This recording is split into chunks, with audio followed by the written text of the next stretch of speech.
Today's tech news moves fast, but understanding it shouldn't be hard.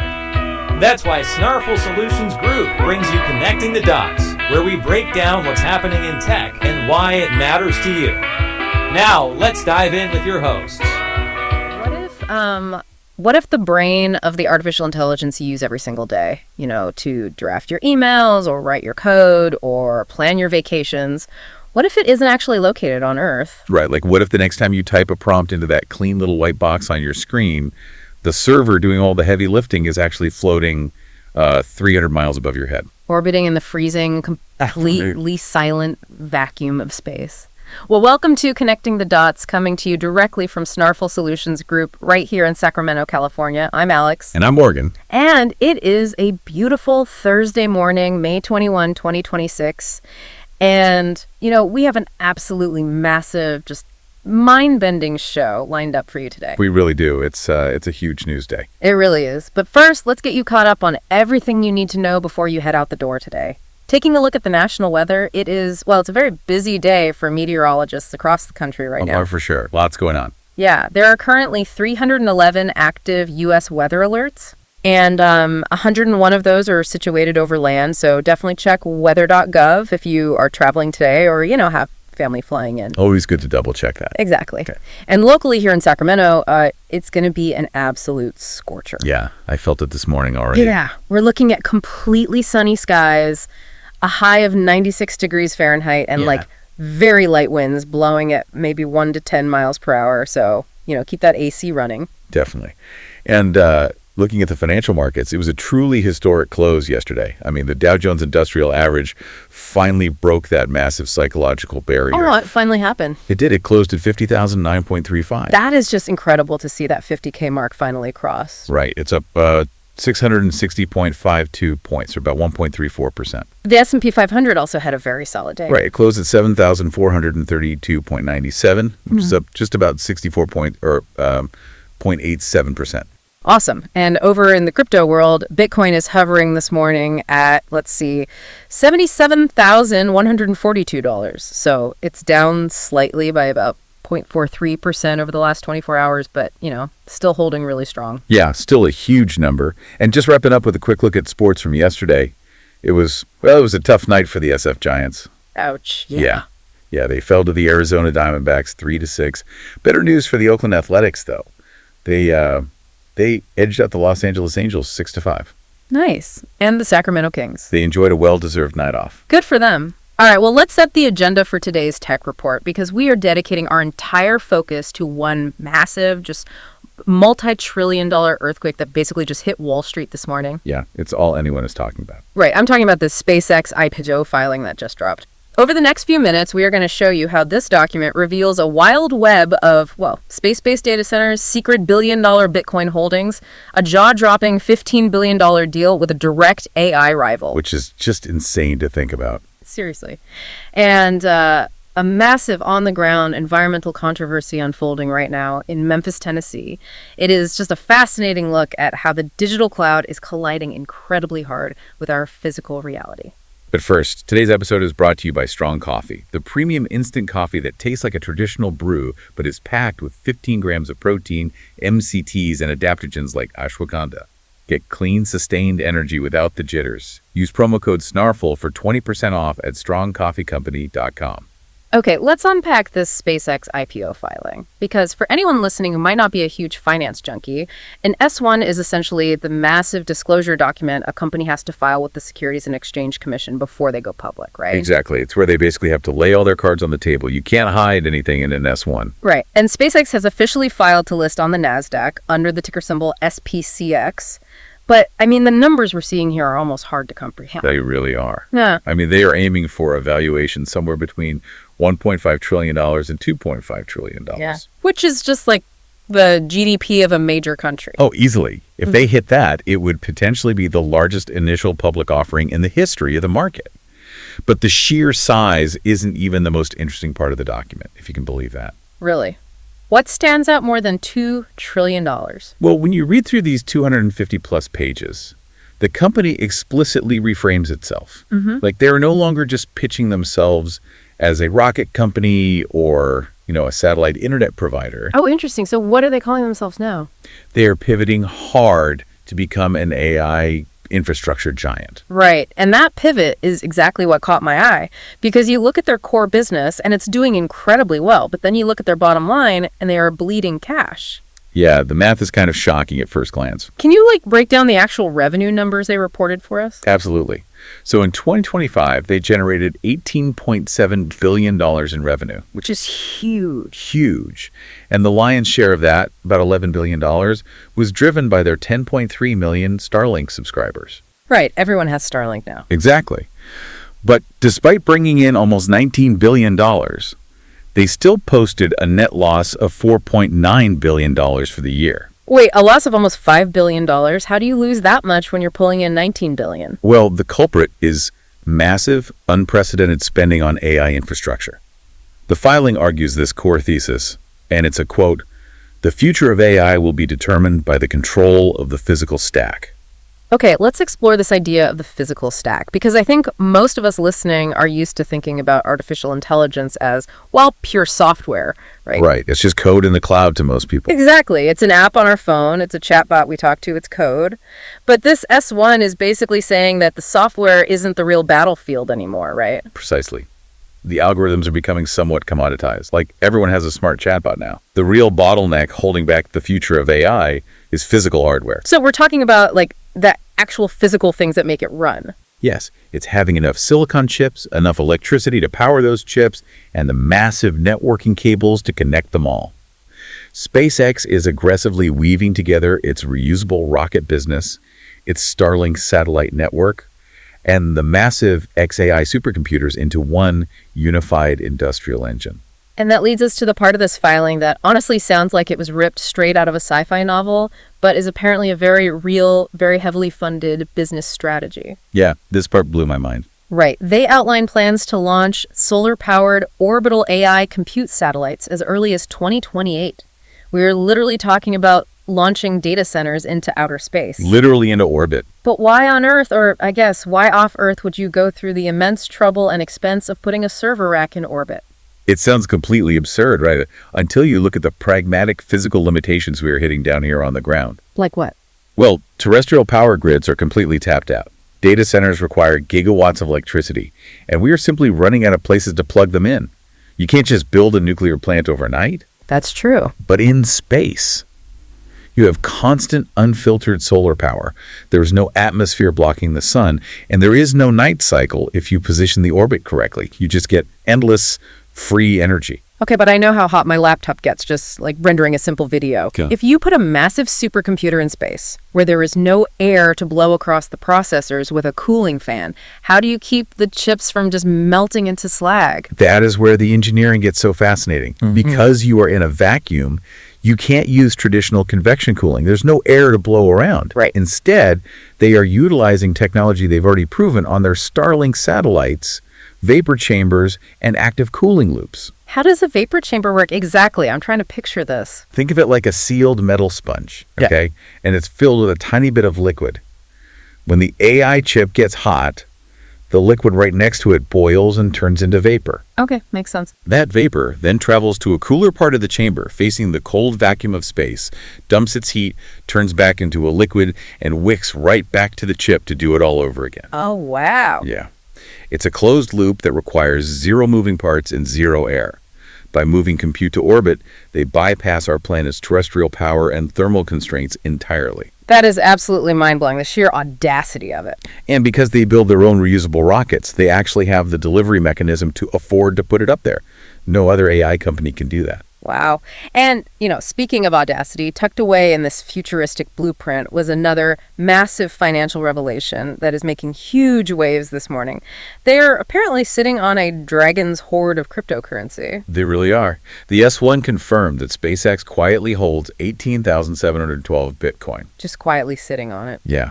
They bought it back in 2021 for roughly $661 million, meaning their average purchase price was about $35,320 per coin. And with Bitcoin hovering around $77,000 this morning, what is that position worth today? It's right around $1.45 billion. But what's truly remarkable for the financial world here is the discipline. They just held it. Diamond hands, basically. Exactly. Through the entire brutal crypto bear market, without buying more, without panic selling, without making a big public spectacle of it. It just sat silently on their balance sheet with third-party custodians. That's fascinating. Yeah, it shows retail investors just how heavily capitalized and diversified the company's assets really are heading into this IPO. So let's actually talk about those retail investors for a second, because if you're listening to this on your morning commute and, your eyes just glazed over at the thought of corporate filings, stay with me. Because this next part directly affects anyone thinking about putting this stock into their retirement portfolio or just buying a few shares on an app. Definitely pay attention to this part. Yeah, because the governance structure outlined in this S1 is raising a lot of eyebrows. To put it mildly, yes. Yeah. So if you buy Class A shares of SPCX, which is what the public will buy, you get 1 vote per share. Okay, standard stuff. Right. But Elon Musk is going to retain 85.1% of the total voting power through Class B shares, which get 10 votes each. Wow. Okay. Furthermore, he has the right to elect a majority of the board of directors regardless of how the public votes. There are 0 cash dividends planned for the foreseeable future. And by qualifying as a NASDAQ-controlled company, they are legally exempt from standard independent corporate governance requirements. That is wild. And honestly, the lawsuit provision is the craziest part to me. Explain the mechanism here, because the document mentions restrictions on derivative lawsuits. What does that actually mean for the average person buying, say, 10 shares? Well, a derivative lawsuit is essentially when shareholders sue the company's own executives on behalf of the company, usually for something like breach of fiduciary duty or mismanagement. Basically, if the CEO does something crazy with the company's money, the shareholders can sue to stop it. Normally, yes. But SpaceX's filing states that to even initiate one of these lawsuits, you have to own at least 3% of the outstanding common stock. Wait, hold on. Let's do the math on that. If the company is valued at $2 trillion, 3% is $60 billion. Exactly. You would need to rally $60 billion worth of shareholder alignment just to follow the basic paperwork. That's impossible. It practically is.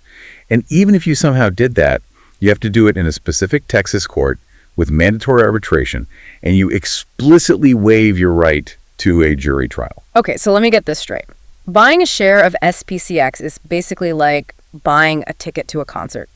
But the lead singer explicitly tells you up front that they might use your ticket money to build a submarine instead of playing music. Right. And by the way, you aren't allowed to complain about the acoustics, and if you do want to complain, you have to prove you bought $1 billion worth of tickets first. The concert analogy is close, but honestly, it's even more extreme than that. It's like buying a ticket to a concert, but the ticket explicitly says the artist can legally lock the doors, not play a single note, use your money to build that submarine, and you legally waived your right to ask for a refund. Wow, just wow. You aren't buying a traditional stock where management answers to shareholder quarterly demands. You are actively, willingly bankrolling a specific founder's vision for the future of infrastructure, space, and AI. If you believe in the vision, you're in. If you want to say in the boardroom, this absolutely isn't the stock for you. Okay, so xAI is losing $5 billion a year, building out all this wild space hardware and physical infrastructure. Where's the cash actually coming from to pay for all this right now? Because the S1 reveals they are basically renting out their massive AI supercomputers to their direct rivals. Let's unpack this because this is where the numbers get truly staggering. The S1 revealed that Anthropic, which is the AI lab that makes the Claude chatbot, a fierce direct competitor to xAI's own Grok chatbot. Right, they're huge rivals. Very huge. Well, Anthropic has signed an agreement to pay SpaceX $1.25 billion per month through May of 2029. Wait, I'm sorry, $1.25 billion?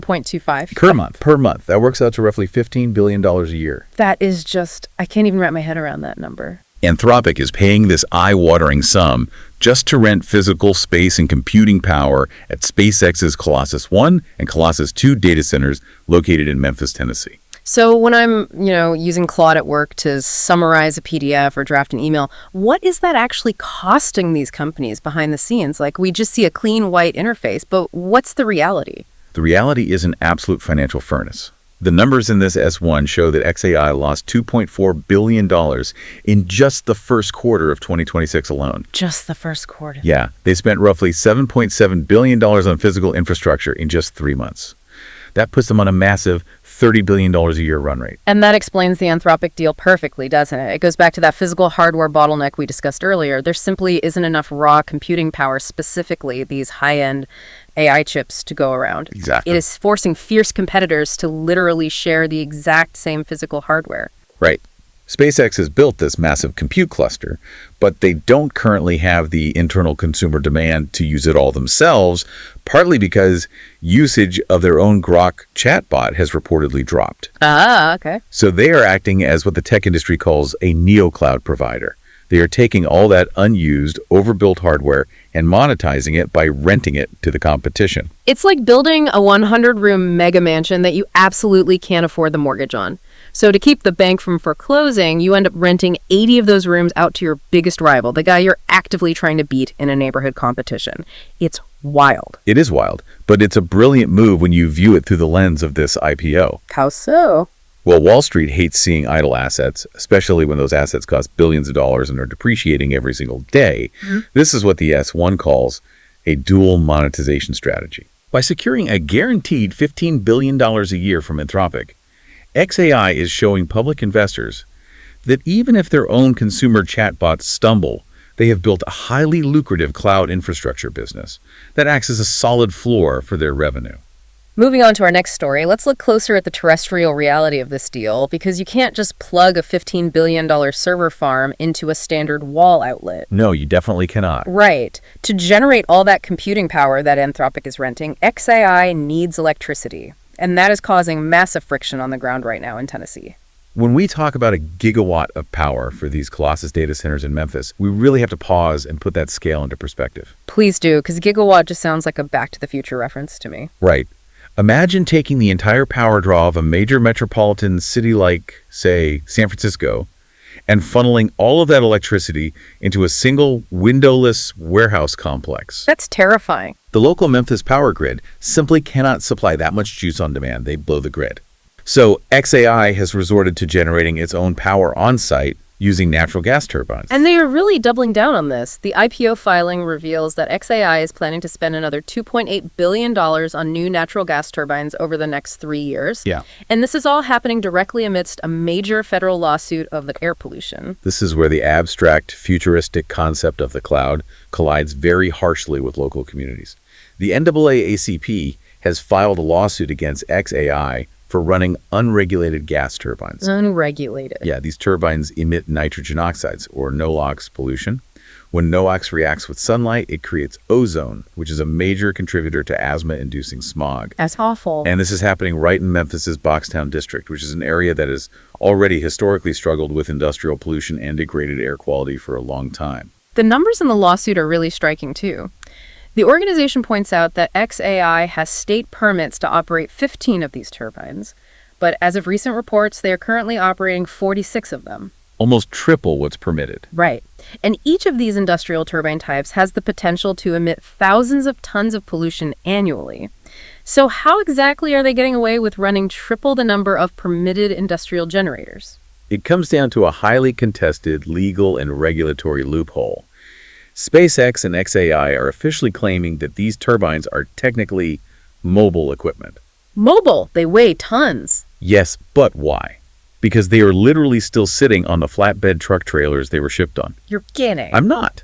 The legal argument is that because they are mobile units on wheels, they are exempt from the standard state permitting processes required for stationary power plants. Wait. So if I take my entire house, put it on wheels, and just leave it parked on a flatbed trailer in my front yard, do I magically not have to pay property taxes or follow local zoning laws? I mean, I wouldn't try it, but that's the logic. How does putting a massive, smog-belching industrial power turbine on a truck trailer make it exempt from the Clean Air Act? That is exactly the pushback the Environmental Protection Agency is giving. The EPA has stepped in and stated that regardless of whether the turbine is sitting on a trailer with deflated tires or bolted permanently to a concrete foundation, equipment of that massive size and emission output is subject to federal air pollution regulations. That seems like common sense. Right.